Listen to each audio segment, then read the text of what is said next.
Locked On Podcast Network, your team every day. You are Locked On NBA, your daily NBA podcast.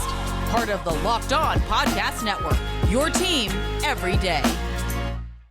What is up, and welcome to another Thursday edition of Locked On NBA. I am Jackson Gatlin, host of Locked On Rockets. He is Matt Moore, senior NBA writer at the Action Network and co-host of Locked On Nuggets. And today we are also joined by Richard Stayman, one of the hosts of the Locked On NBA Draft podcast. And we are here on the eve of the NBA Draft to break down and kind of preview everything that's going to go on this fateful day in the NBA. What's up, guys? How are you doing? How's it going, Matt?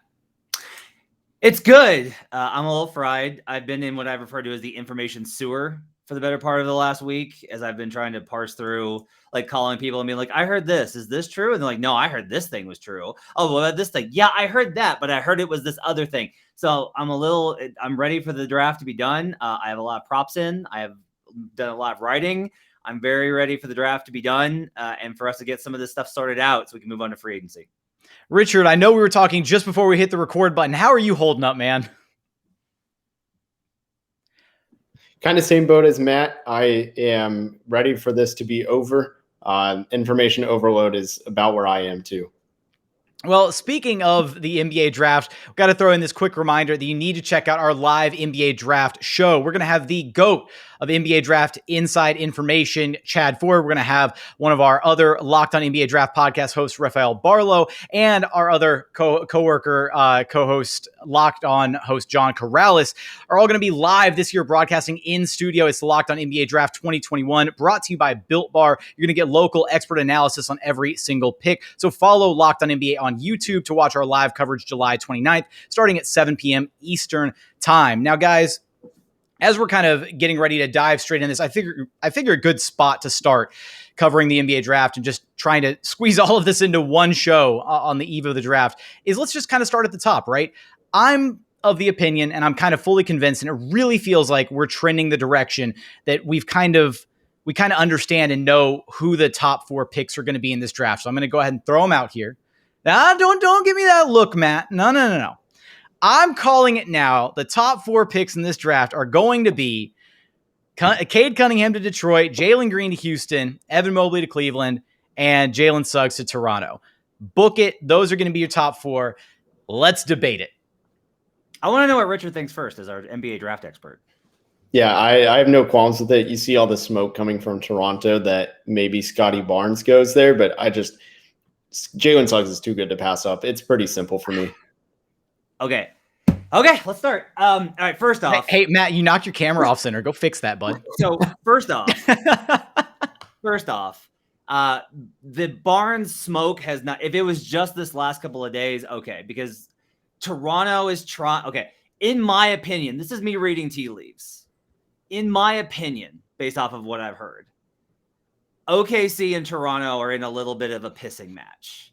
You heard the rumors today about how, the Thunder offered number 6 and the 3 or in the 6 to move up, or Shai Gilgeous-Alexander in the 6 to move up to 3, and the Cavs said no.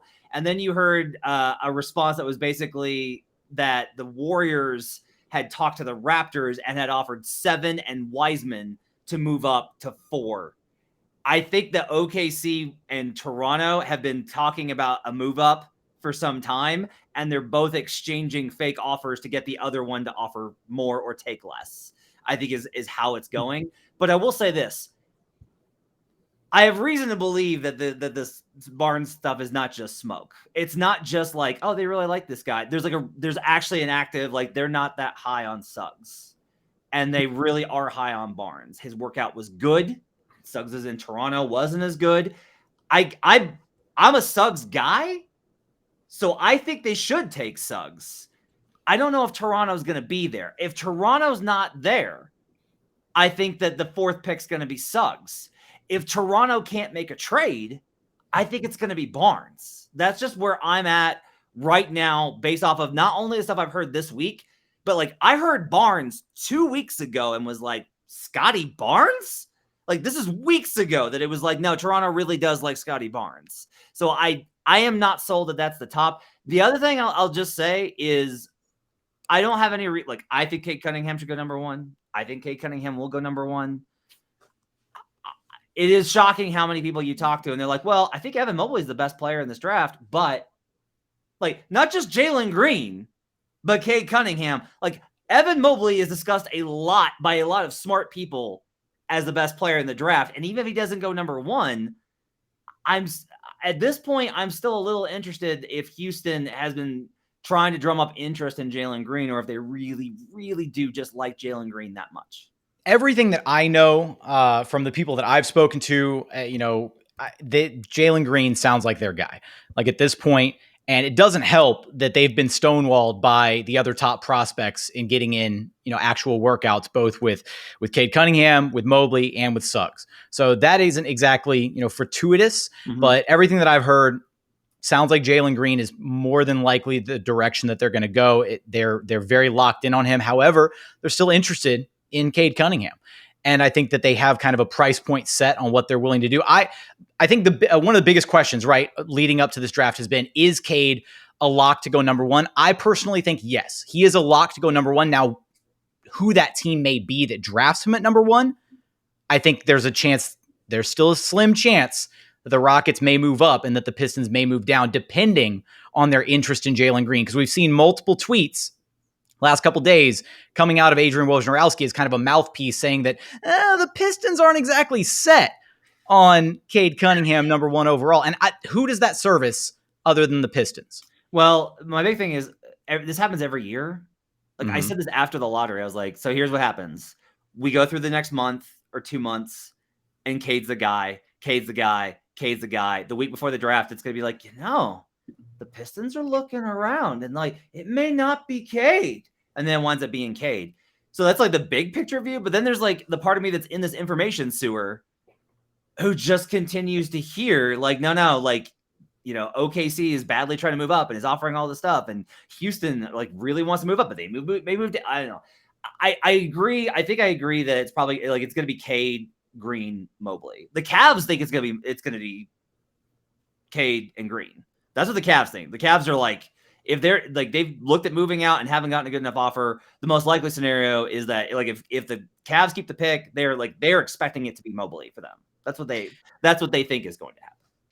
Richard, we've heard, again, for it feels like months now that this is, a 5-player draft with those top 5 guys at the very top, the 5 guys that you and I have spent a lot of time breaking down over at Locked On Rockets. And you've spent a lot of time breaking down these prospects all across the Locked On Podcast Network, as well as on the Locked On Fantasy, or Locked On, not Fantasy podcast. We have one of those, but the Locked On NBA Draft podcast, I should say. There we go.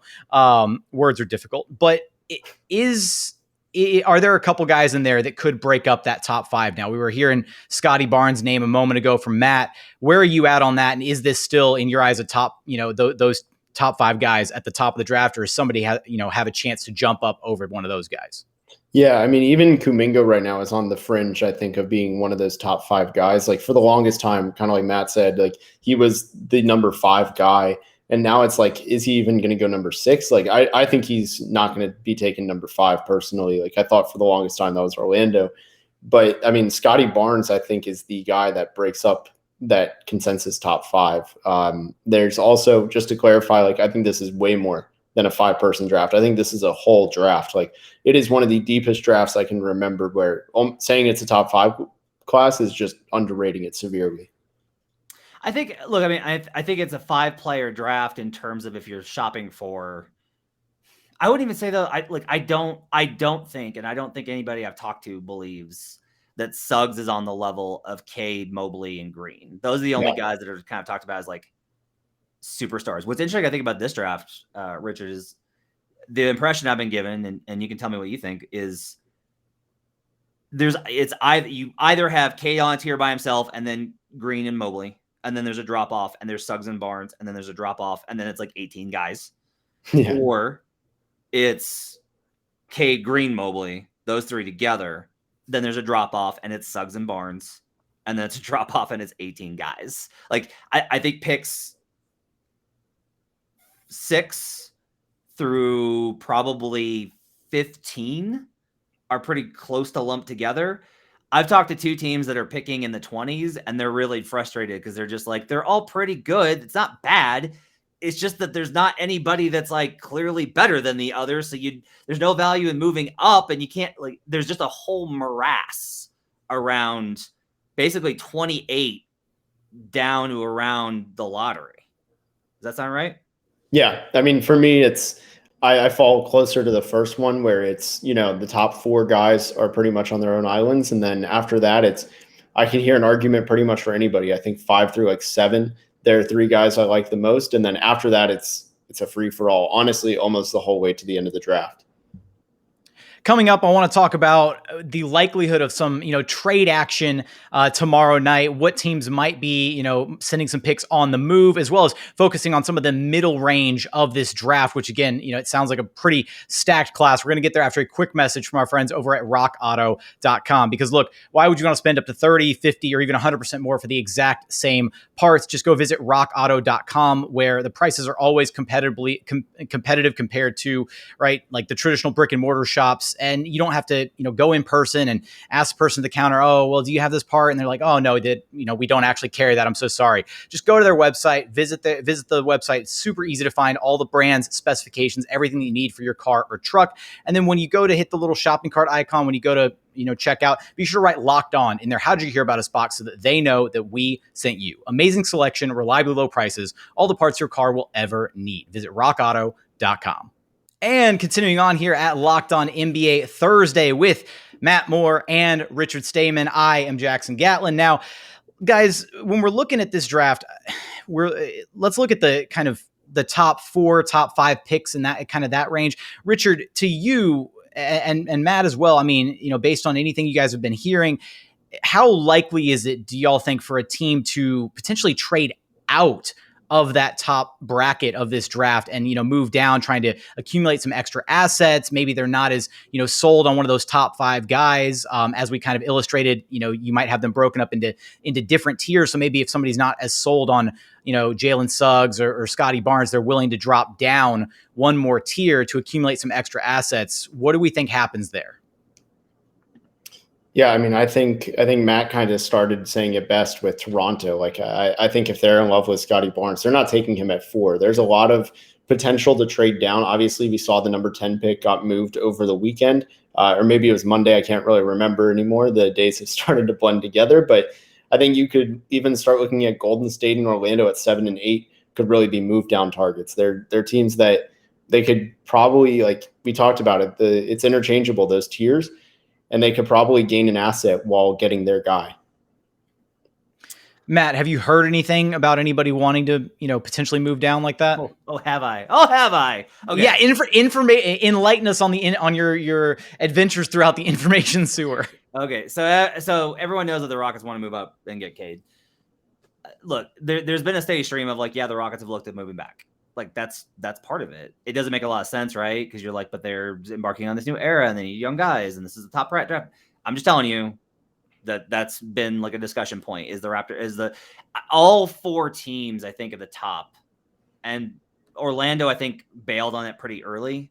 My impression, and like maybe Orlando will wake up tomorrow and Orlando will have traded the 5th, but the impression I've gotten is that Orlando's basically about a week ago was like, you know what, we're just going to keep the picks. We're not taking offers anymore. We're going to stay at 5 and 8. We're not going to move up. We're not going to move down. We're good at 5 and 8. I think Toronto in particular is looking for something major. I reported over at Action that they were involved in talks with the Sixers that got, quite frankly, ridiculous because Daryl Morey is just firing some absolute lasers to try and get the value of Ben Simmons up. Hey, why don't you give us Kyle Lowry and a sign and trade along with Fred VanVleet? Oh, and OG Anunoby. Oh, and also we want the number 4 pick. He also asked for a Coro, both Garland and Sexton, and a first round pick. That's another thing that he offered that he wanted from Cleveland.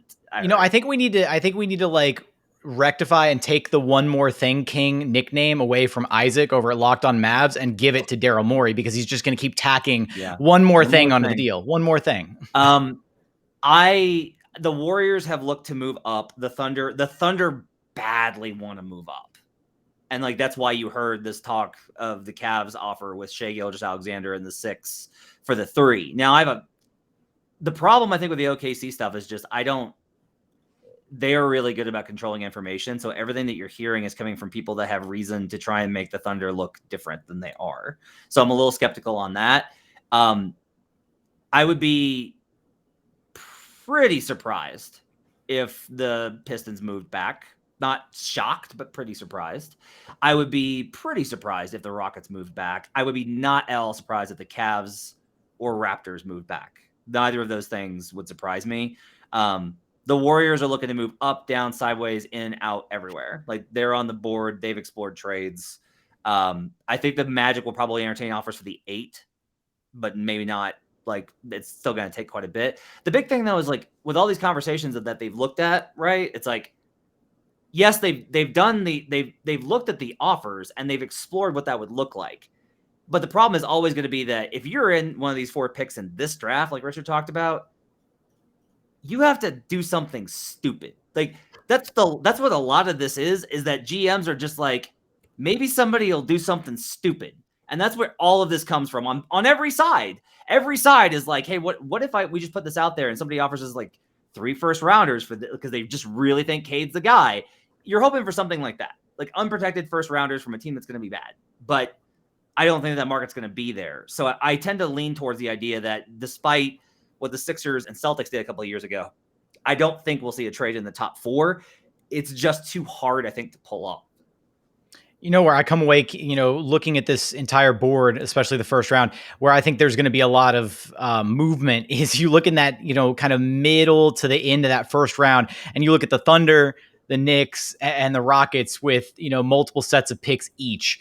And I really am hard pressed to not believe that all 3 of those teams are going to be looking. We already talked about the Thunder and how aggressive they're currently being and shopping, trying to move up, but the Knicks and Rockets as well. I come away thinking that all 3 of those teams are going to be really aggressive tomorrow night, looking to make something happen there.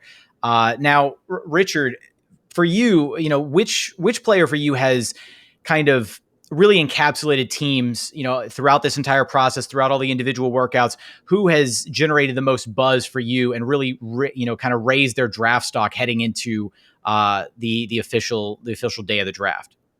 Honestly, my draft board personally hasn't changed a lot. The only person I would say maybe is Alperen Şengün has risen up from below 15 to now he's in the top 15. That's pretty much my big change. I think personally, though, like I said, I don't see a lot of change on my own board. I think the bigger change, though, is James Bouknight has gone from a fringe top 10 guy to someone who feels like he's almost a lock to go in that top 10. Matt, correct me if you've heard anything else otherwise, but it really feels like that.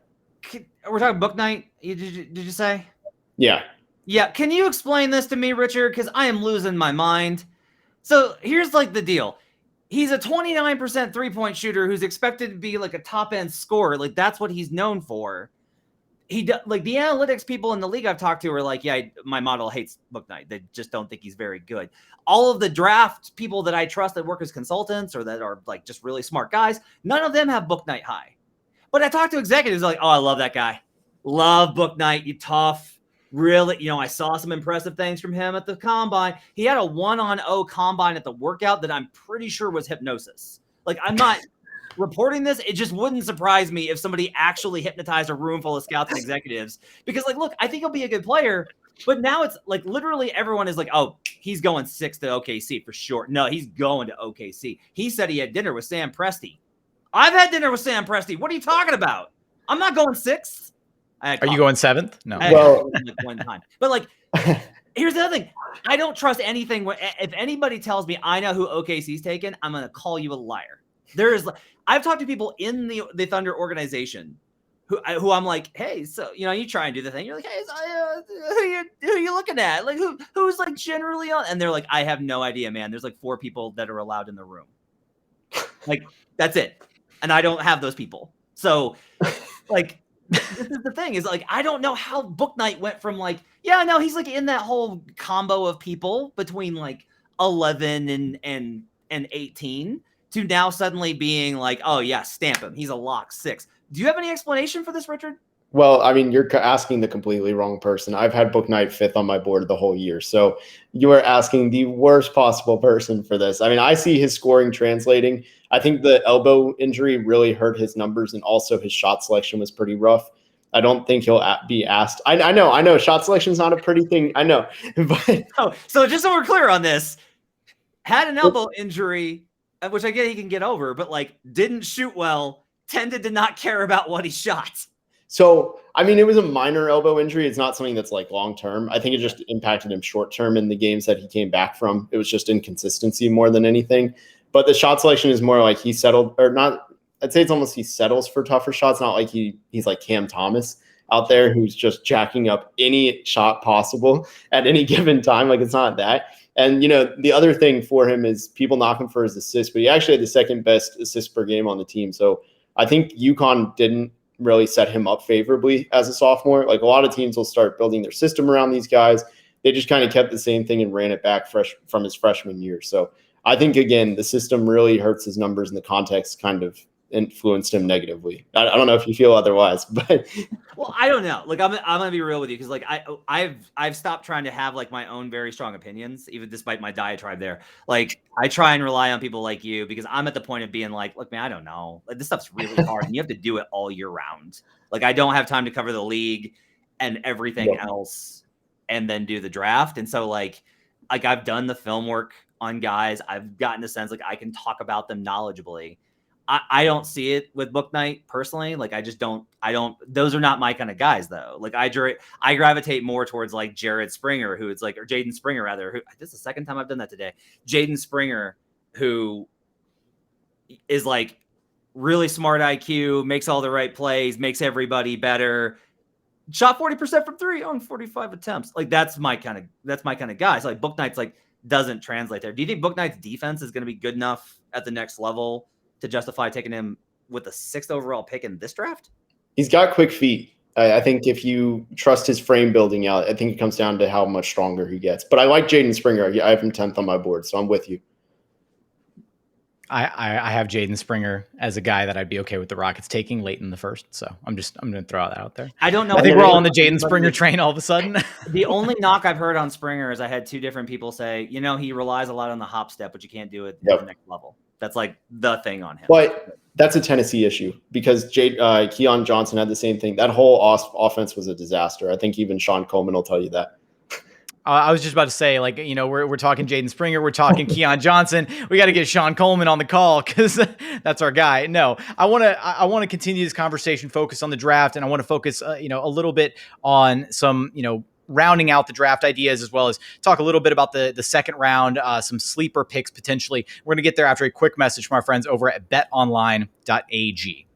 Because BetOnline is the fastest and easiest way to bet on all of your sports action. We got baseball season going on strong. They've also got you covered for UFC, MMA, you name it. They've got it over at BetOnline. So before the next pitch, head over to BetOnline and use promo code LOCKEDON to receive a 50% welcome bonus on your very first deposit. Again, that's promo code LOCKEDON for a 50% bonus on your very first deposit. BetOnline, your online sportsbook experts.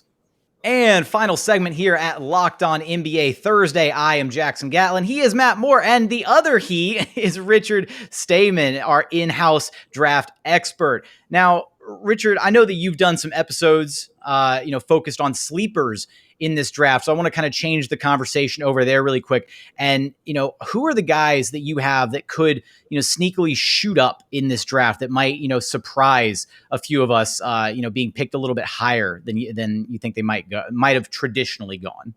Yeah, I mean, I don't think this guy is a sleeper at all, but it wouldn't shock me to see him go top 10. I mentioned him a little bit earlier, someone who's risen on my board, but Alperen Şengün, it feels like is going to, I just have a hunch he's going to go high lottery, not necessarily a top 5 or anything, but the Orlando pick could be a sneaky one. He's someone who has really jumped out to me. Jalen Johnson's range is ridiculously wide, so I feel like he kind of qualifies into this range as well. And then Davion Mitchell, I guess, like he has to be thrown into this. I still don't know his range though. So when we're talking top 10, because we went over the top 5, right? We argue a little bit about the top 4, and then we talk top 5. If we accept that Barnes goes, are you with me that Barnes goes to Orlando? Okay, yep. So we got the top 5. Apparently, Bouknight's going 6. We'll just we're just already sending him there. I accept. I'm just like, it confuses me, but I accept that this is where we're at. Are you with me, Richard, that Josh Giddey is going in the top 10? Ooh, I can see him going number 10. You held up a 7, and I was like, I was not prepared for that. Well, that's 7 guys. I'm trying to get through the top 10. No, I think he'll go. I think he'll go number 10. I will say, look, I think the Warriors. I think the Warriors genuinely look. Either the Warriors really like Josh Giddey, or they're doing a really good job of convincing Memphis that they like Josh Giddey. Yeah, and I mean, they missed out on LaMelo last year. This guy's kind of close on offense. So there's all this noise that's percolating this morning about how somebody I think it was Chad Ford reported this, and I heard the same thing, which is there was talk of Memphis sending 10 and Brandon Clark to the Warriors for 7, and Memphis would then take Josh Giddey. This is going to end up with like Memphis trading every pick and like Jaren Jackson Jr. to move up to number 1 and take Josh Giddey. And I'm going to lose my mind. Me and Sean Coleman are both going to just lose our minds over it. But like there is kind of this bidding war because look, I've heard the Raptors, if the to let you know how much pressure the Grizzlies are under, I've heard that the Raptors have kind of indicated, look, we may make a deal with the Warriors and swap 4 and 7. And if we go to 7, we're taking Josh Giddey. Like, I've heard multiple teams attached to Josh Giddey at 7. The reason this concerns me, do you remember Patrick Williams last year? Because Patrick Williams was like, he's like, he might go like 10-ish, in there. And then I heard like Pistons at 8. And then all of a sudden it was like, there was a bidding war to try and move into this position to draft Patrick Williams. The Bulls take him at 4th. He moved like 6 spots on the consensus mocks in like the span of a week. We're seeing the exact same thing with Josh Giddey. So if you're trying to sort through like noise and real stuff, a lot of it gets to me with the timing. If you're a guy like Giddey that moves this much in the week of the draft, then I think there's actual real smoke there. If you move like 2 weeks before, I'm like, like Jalen Johnson is a guy that I heard like 2 weeks ago. It was like, oh, he's definitely lottery. I checked back on that today and they're like, probably not. I'm like, how did he go from definitely lottery to probably not in like a day? I want to ask you this though. So that if we say Giddey goes 10 at least, that's 7. That's 7 guys. Does Moody go top 10, Richard? I think he goes 9 or 10. There is a chance he goes 11 though. Did you already say Kuminga too? I have not said Kuminga. I think there's a chance that Kuminga falls, and I do not know where he stops. Yeah, I'm in the same boat. I mean, I've heard of the injuries and everything are legitimate, and I think that's like a root of it at the least. Do we think there's really a shot that Kuminga falls out of the top 10 though? I think my original reaction when Memphis made that trade to number 10, I was like, okay, Kuminga's falling. And I had a feeling he was starting to fall a little bit further. And I was like, maybe, just maybe Memphis wants him at 10, but that's obviously not the case. There's been no linkage or anything like that. In fact, nobody's really being linked to Kuminga, which should speak volumes, I think. So that's where I start to worry about OKC at 6. That's like the only guy that's the team that I keep going back with Kuminga.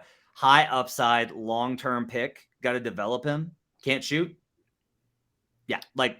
So if the Magic goes Scotty Barnes at 5, who do they take at 8 then? I mean, there's a few options. I think he's on board. I think Moody's on board. I think they actually kind of opened up the first domino falling. I think it's Şengün would be my pick. I saw something that Kevin Pelton's top analytical guys have aligned with Orlando's front office lately, and number 1 today, or I think it was yesterday, today, something like that, where Kevin Pelton's number 1 analytical guy is Alperen Şengün. Yeah. On the Şengün front, so I would tell you that if right now you offered me Franz Wagner or Şengün to the Kings at 9 or the field, if I could get either of those 2 guys or the field, I will take Şengün or Wagner. Yep. That if Şengün went 8, I think Wagner goes 9. If Şengün is still not off the board, I think it's a toss-up between Şengün and Wagner for the Sacramento Kings at 9. I think that one of those 2 guys goes to the Sacramento Kings at 9. That's been like consistently the noise that's been out there. Yeah, that's where there's smoke, there's fire. That is 100% what is happening with Franz Wagner. And like maybe Kuminga falling changes that, right? Like maybe because a lot of this is if I like talking to execs about their strategy more than I like the actual noise that they try and because they hate the noise too. Everyone, it's like they participate in it and they hate it. It's interesting because some guys will say like we have our process and we've got our board and it doesn't change. Like if we're just like, no, we've settled on this guy, we know this guy, this is our guy. And then a lot of them instead are like, well, we're projecting that they're going to do this. And so we're going to reevaluate. So like if Kuminga falls, right, then maybe the Magic are like, well, we didn't think Kuminga was going to be here. And then, or the Kings, maybe the Kings are like, we did not expect Kuminga to be off the board at all.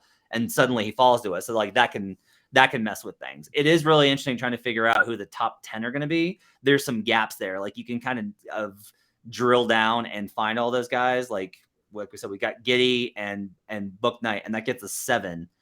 And one of Şengün and Wagner, I'd say you can pencil in again at 9 to go. I wouldn't say both of them. I would say one of them probably goes top 10. Maybe the Magic go Şengün, like Richard mentions, and then the Kings go Wagner at 9. It'd be really surprising. And then the question is like, who's that last guy? I keep thinking it's gonna be Moses Moody, but he's got the lowest ceiling of a lot of the other guys. Like I wonder if a team just reaches, like says like, I think Kuminga's ceiling is higher, and so he winds up being the last guy. But this is how Kuminga falls out of the top 10, Jackson, is we've got 7 guys that as of right now feel like very near locks to go top 10. So you've only got 3 spots left, and the Kings are one of your teams. So you just do not expect rational decisions. And so that's how Kuminga, I think, falls Shout out Matt George. Right. Poor guy. I wonder, as we're kind of winding down the conversation here, I wonder, domino wise,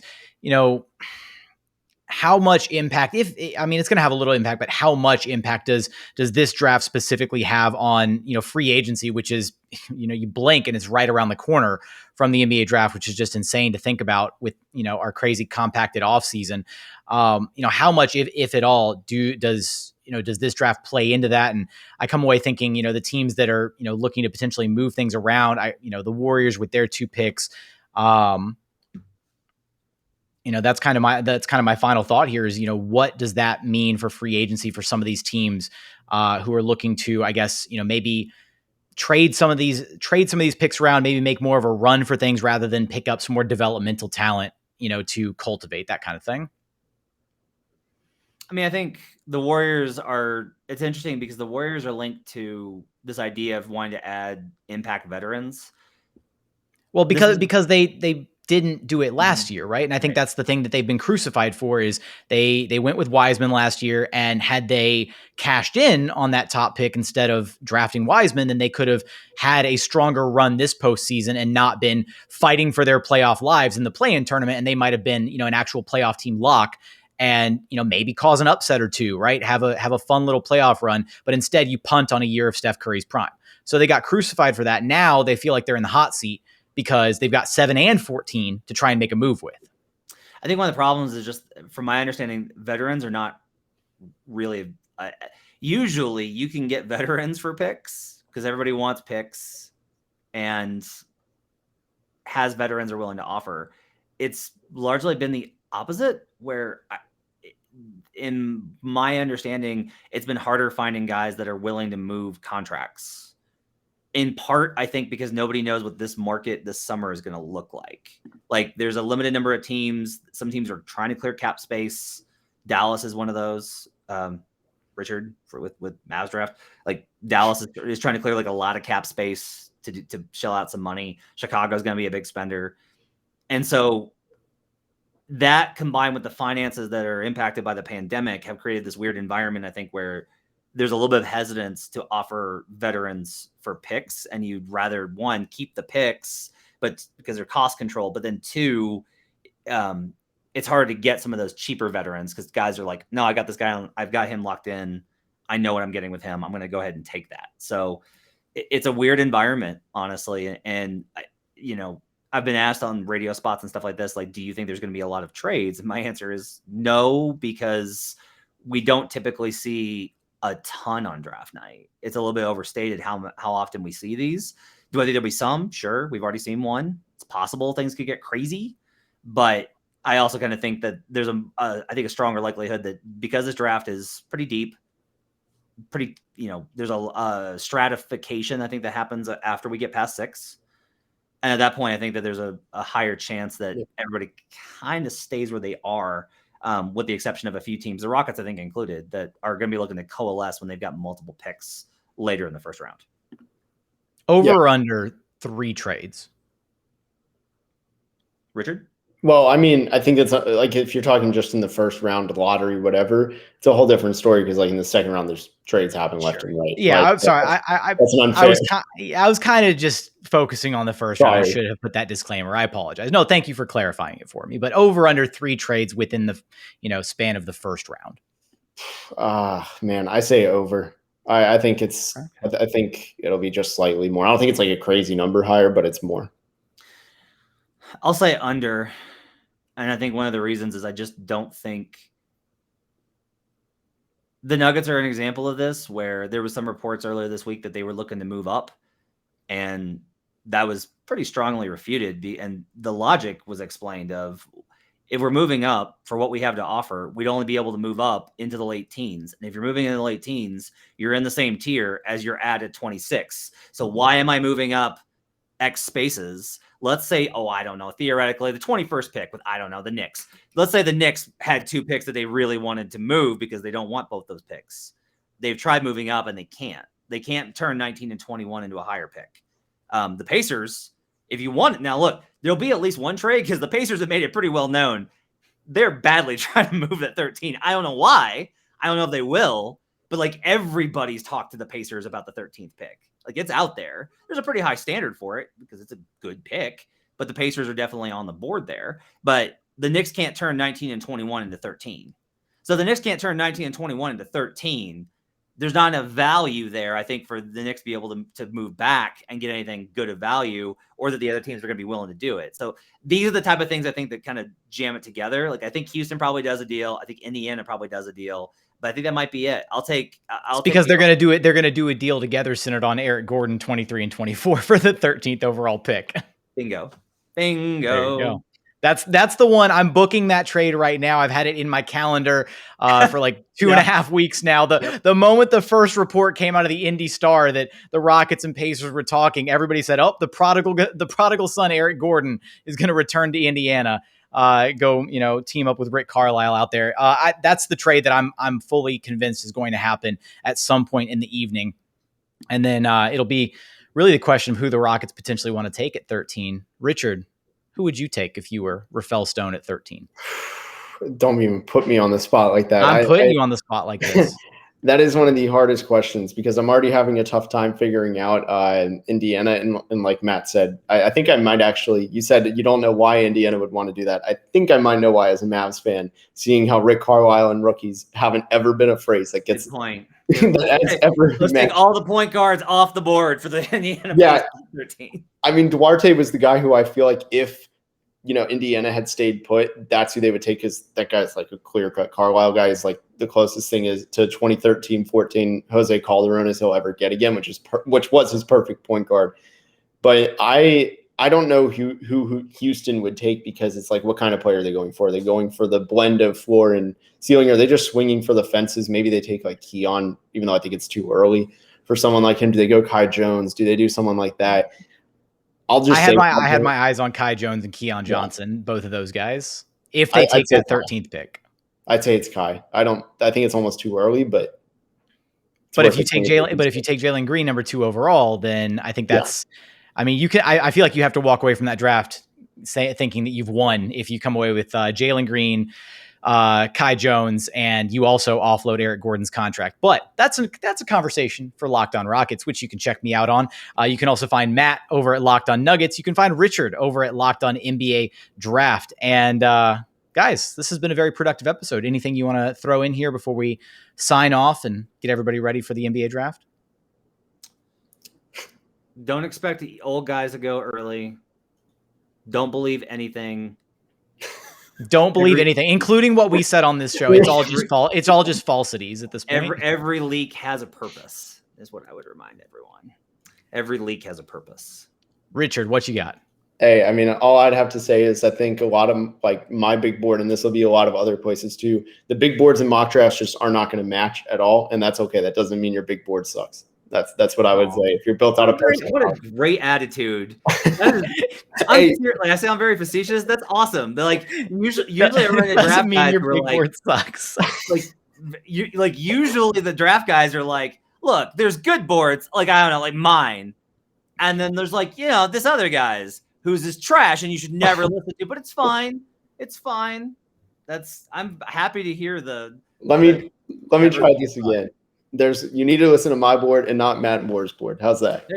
Don't listen to mine. There's a reason I don't have a board. I just pay for everyone else's. That's all I'm doing. I love it. Richard Stayman coming for the wholesome crown on the Locked On Network. He's coming to take it away from Sean Coleman. But quick reminder, definitely want to check out our live NBA draft show at Locked On NBA Draft 2021, brought to you by Built Bar. Get the local expert analysis on every single pick. Follow Locked On NBA YouTube today and watch our live coverage July 29th, starting 7 p.m. Eastern time. But for today's episode of Locked On NBA Thursday, that is going to do it. Again, you can follow me on Twitter at JT Gatlin. You can follow Matt on Twitter at HP Basketball. And you can follow Richard on Twitter at Mavs Draft. That is going to do it for today's episode. As always, thank you so much for watching. Thank you so much for listening. Be sure to subscribe to our brand new Locked On NBA YouTube channel. Subscribe wherever you listen to podcasts, Apple, Spotify, Google, you name it. Hit the subscribe button. Thanks for watching, listening, and we look forward to having you back right here at Locked On NBA Thursday. You are Locked On NBA, your daily NBA podcast. Part of the Locked On Podcast Network, your team every day.